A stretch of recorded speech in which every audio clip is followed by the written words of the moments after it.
welcome to another small tutorial on how to build a gimbal support, especially for the Arris 3-axis gimbal fitting to the Sky Hero multicopter. As you might know, there are no real gimbal supports available for this platform at the moment, at least to my knowledge, so I decided to manufacture quickly one for myself based on some very simple and on the market available items.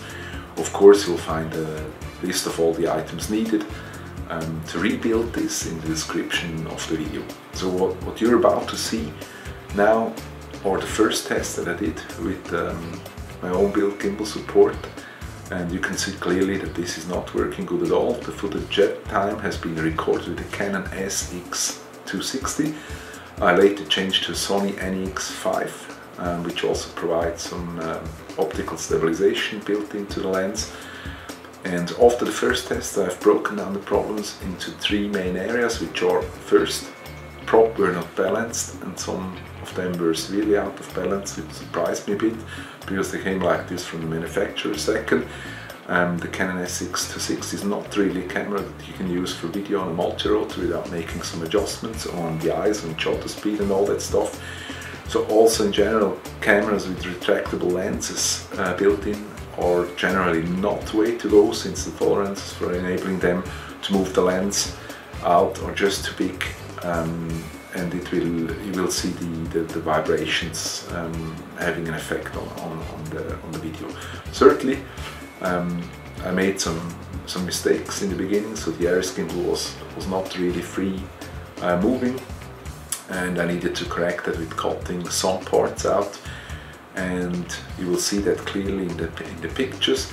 Plus, the dampening that came with the Arris Gimbal was just too soft, so I changed the dampeners to Toro ones, and that worked pretty good. So let's go to the first tests.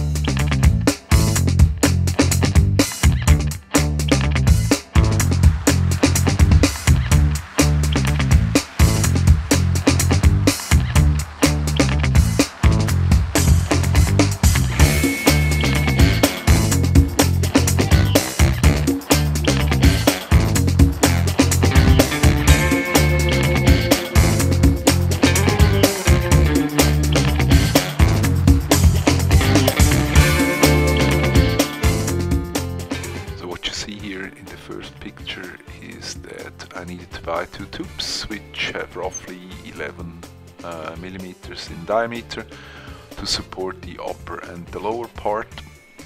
So the upper part with the Toro vibration decouplers is connected to the inertic mount of the Sky Hero, and then on the lower part you see the decouplers that are coming with the Arris Gimbal.